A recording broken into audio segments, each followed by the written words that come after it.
Hi, this is David Scher. I'm back again with Physics 572. We're dealing with Unit 8, Radiation Control Regulations. This is the second video. I had an abrupt ending to the first, but I hope you'll forgive that and we can move on to the rest of this topic. I am going to share my screen. This is where we were when we left off. I hope everyone can see it. It says I'm sharing it. You can see it. Okay. This is the example we finished. I'm showing how a respirator can reduce the exposure quite a lot because they remove a large share of the radioactive material from the person's breathing zone. In addition to the regulations, there are guidance documents, lots and lots of guidance documents available from the NRC that are very helpful.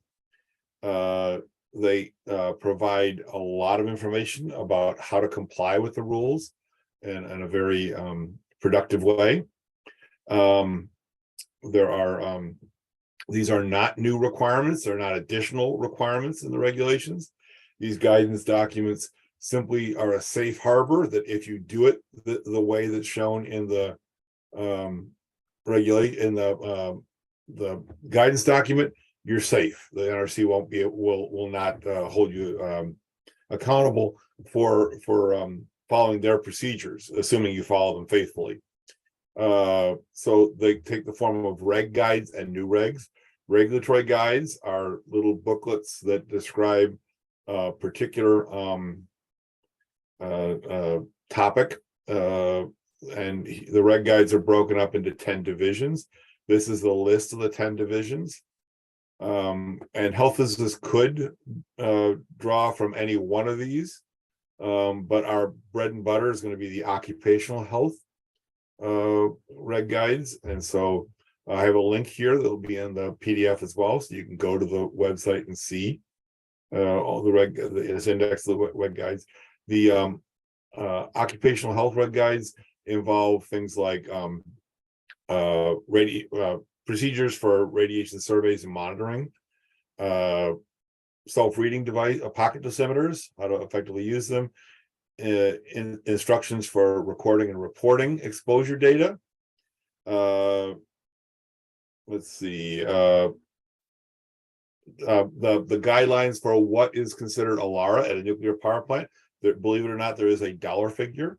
If you have to spend this many thousands of dollars per person REM, it need not be followed, but below this certain dollar figure, it's ALARA. I believe, I don't want to quote the number because I don't remember it. I definitely get it wrong, but it's in the thousands of dollars per person REM.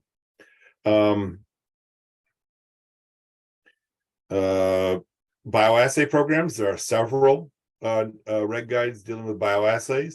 So the title I've got here is the next to the last on this page, has to do with the concepts, models, and assumptions that you use in a bioassay program. So if you have a bioassay program and someone and you find out someone has an exposure, what do you assume the time frame was when they got that exposure? Suppose they work every day. Do I assume it's every day of that previous week? Is it, so there are assumptions that are acceptable for inferring what the time of the exposure would be, and therefore you can use that to calculate what the dose would be. More ALARA guidance, as an example, bioassays for uranium, instructions concerning prenatal exposure. So every woman who might become pregnant needs to be provided with a copy of these instructions.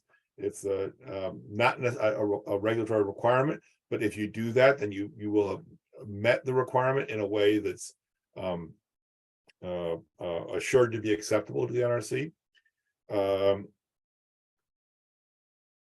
Medical exposures ALARA at a medical institution, that's another guideline. There's several new regs or reg guides that have been established for medical institution. That's one of them.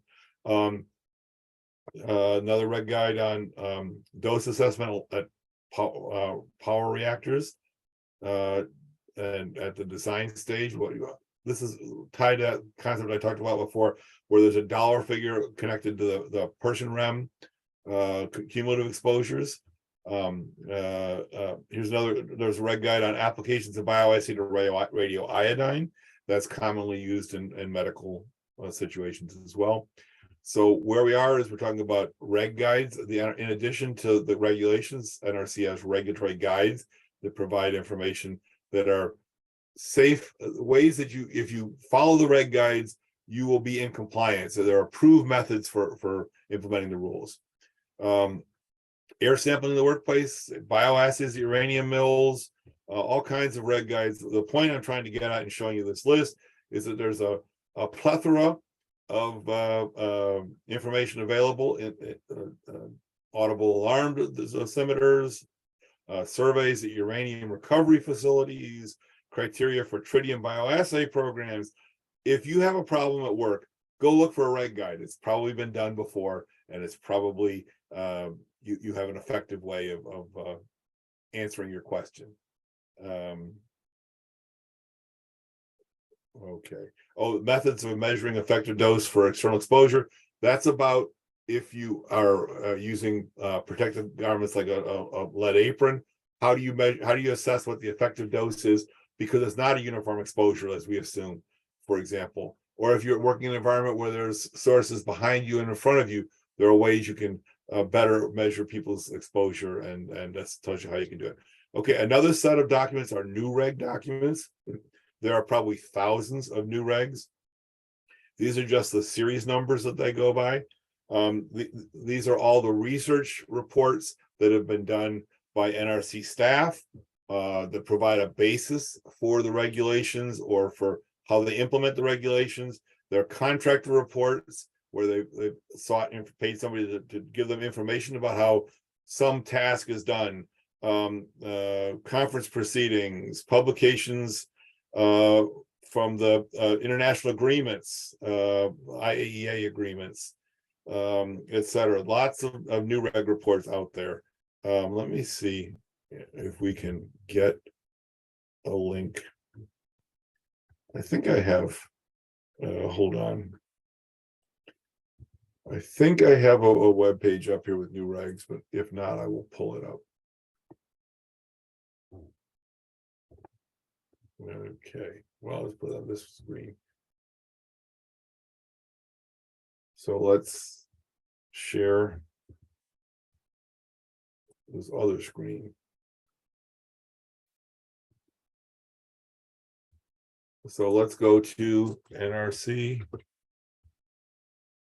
new reg library.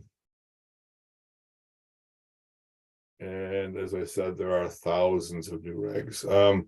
New reg 1556 we dealt with in licensing class. You can see how many different reports there are, easy to get to, all kinds of information in here that makes your life much easier for answering radiation safety, many radiation safety questions. 1556 is about licensing, consolidated guidance for licensing. So depending on what kind of license you want to develop, you've got a document that tells you how to prepare a radioactive materials license for that particular kind of. Am I sharing my screen? Oh, I'm not. Oh, then that sounded kind of dumb. You should have told me. Okay, so here's, for example, let me go back. I went to the web page that's the library for NRC regulations. I said, let's look first at the new regs that are prepared by the staff, and then you can see all the different topics that are available. And that wasn't very useful without being able to see all the topics that are available.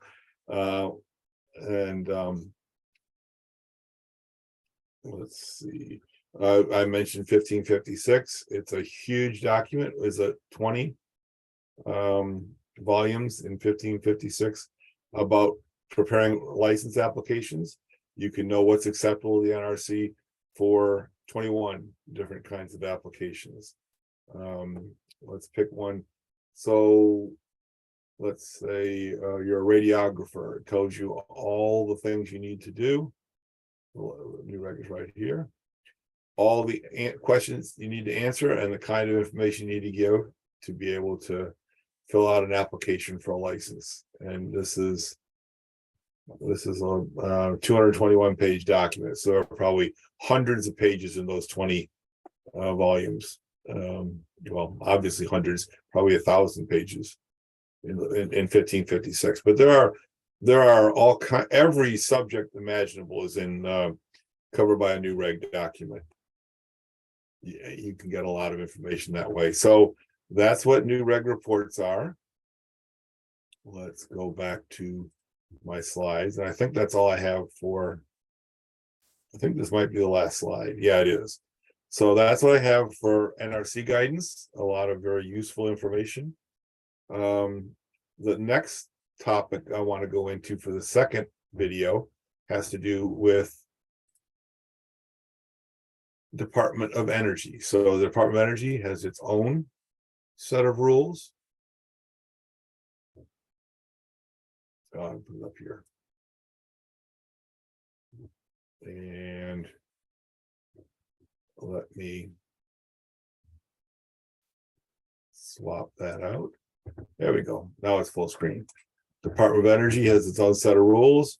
Department of Energy has 17 national labs.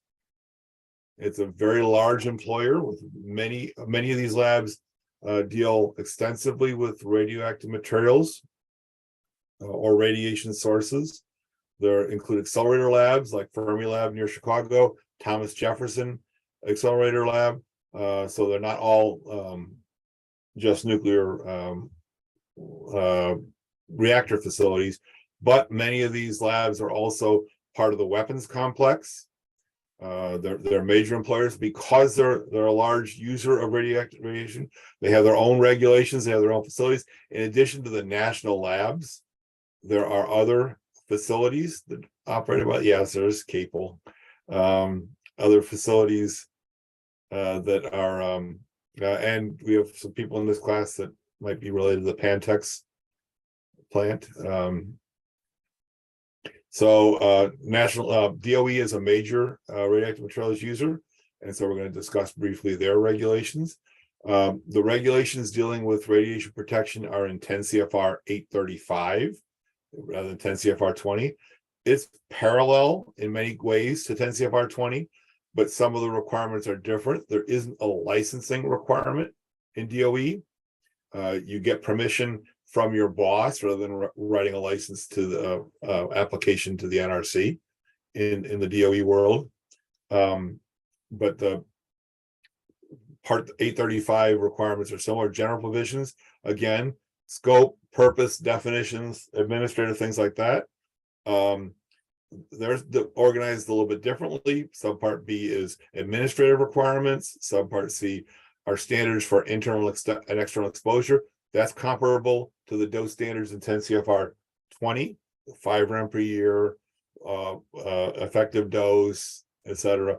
Now, things are a little bit different. Their tissue weighting factors are a little bit different. Radiation weighting factors are a little bit different, but the basic standards are largely similar. Part E, monitoring of individuals and areas, film badges requirements, monitoring exposure areas, exposure levels, entry control programs, posting and labeling requirements, very similar. Record keeping requirements, the reports need to be given to individuals. In the NRC world, that was under Part 19. Here it's under Part 835. Radiation safety training, again, that was Part 19 before. Now it's an 835, all consolidated. Design and control, engineering designs are preferred over procedures. Radioactive contamination control, sealed source control, that's part of the licensing requirements in the NRC world, and emergency response. So these are the breakdown of 10 CFR 835. In addition to the regulations, the DOE has a lot of other guidance documents that are mandatory or recommended. The directives are mandatory requirements. They're the policies established by DOE that apply to the DOE and its contractors. Now, most of the facilities that are the DOE operates, they don't operate them with government employees. They're operated under contract. and the contractors are responsible to the DOE to follow, but they're not typically government employees who are working in most of those facilities by and large. There are oversight people who are Department of Energy employees there, and there's a name for it that I can't remember. So there'll be the Oak Ridge National Lab will be there, but then there'll be the Oak Ridge Operations Office that will oversee the Oak Ridge contractors run the Oak Ridge National Lab. So the directives that they're obligatory. They're the orders of DOE to its directives of DOE to its contractors and employees. There are guidance documents which are similar to reg guides and new regs. They're not mandatory, but if you do things this way, you will be safe. You will be it will be acceptable to the bosses. And I have a couple of links here to the directives and guidance documents. Directives are coming for forms. There are either orders, there are manuals, there are policies, and there are notices. So examples of orders are environmental safety and health reporting, quality assurance orders, integrated safety management orders, etc. There are manuals, which I think are longer than the orders, like their radioactive waste management or nuclear material packaging manuals that are established procedures that are approved.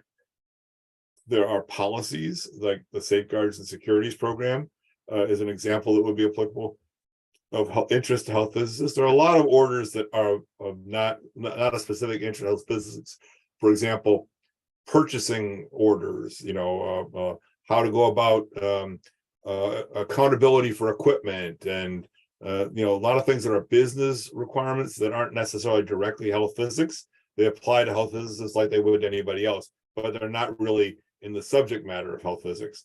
Notices are uncommon. There was only one notice that I found, which had to do with transuranic waste packaging. So guidance documents are, again, approved, not mandatory, but they are a means of compliance. It's acceptable. Here are a couple of titles I picked out as examples. Worker Safety and Health Program for DOE. So it fleshes out a lot more of the regulations. Same thing for radiation protection programs. This is a guidance on how to implement 10 CFR 835. Another one that might be of interest is Integrated Safety Management System guide would be of use to health physicists as well. Technical standards are best practices. They're acceptable methods. They're a step down from the guidance documents. They're often invoked in the DOE directives. They said so the mandatory document may make reference to these standards. One example is derived concentration technical standard. This has to do with how they went about coming up with the DACs in 10 CFR 835. So this is a standard on how those DACs are developed. So you remember when we talked about internal dosimetry, we talked about Federal Guidance Report 11 that had those tables of dose coefficients, right? So if you have an intake of 10 becquerel, what's the dose from it? Well, the same thing is done in this DOE standard. It's got all the tables of how the DACs were established. There's another standard about nuclear facility training programs. So I've used health physicists as well, and I'll give you a link to them there. So that's what I have. I think I have also a link here to the DOE standards. I was going to show you an example of them. If I can do this again. There we go. So you can see it now. So technical standards. I was going to show you an example. If I can find it. Derived concentrations. That was what I was going to show you. So I go here and then I can find the standard right there.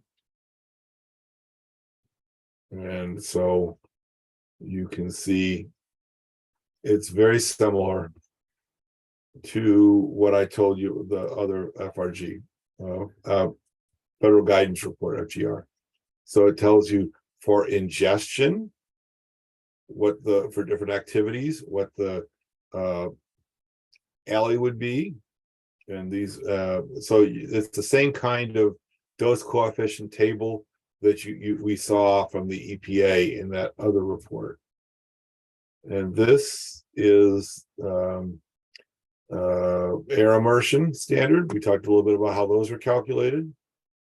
So I'm just trying to show you that there are lots of guidance documents available to you to do health physics in the DOE world. Okay, do I have any questions today? I have a question, but it's not really like related to the topic. Okay. It was more like, so this kind of came up in work this week, and like it was the concept of fogging. And I just want to make sure I was like understanding that concept, where it's basically like, and correct me if I'm wrong, it's contamination that affects your radiation counts. And the amount of fogging has to do with the type and how much is there. I'm not familiar with the term. Oh, okay. So Oh, geez. I wish I could help you. Fogging, like a fog. Yeah, so it came up in like emergency trainings. Okay. And it was just let me look into it and get back with you, okay? I promise. Okay. Good. Other question? I thought Rich, you were going to say something. Go ahead. I was, thank you. So a couple of questions. One regarding this new schedule. So Yeah. It looks like we were scheduled to take the exam and then move on to Unit 9. Right. Now, so would we expect that unit to be on this next exam, Unit 9 as well? Well, I think that it would be a better in your interest to have Unit 9 on the exam, so the week after that, than to have it stacked up with everything else on the final. Okay. That makes sense to you? Yes, that's good. My second question would be, so you've given us a lot of information tonight. Yes. What would be a good way for you to assess our knowledge of this information? Yeah, I understand what you're asking. I don't know that I'm going to ask you to tell me all the different parts, the subparts of Part 10 CFR 20. The material that I think is most important is related to assessing doses, comparing doses to the standards, which is something we've done before. That all fits together as a chunk for the things we talked about. How do you evaluate external exposures, internal exposures, and how do you combine them in a coherent fashion?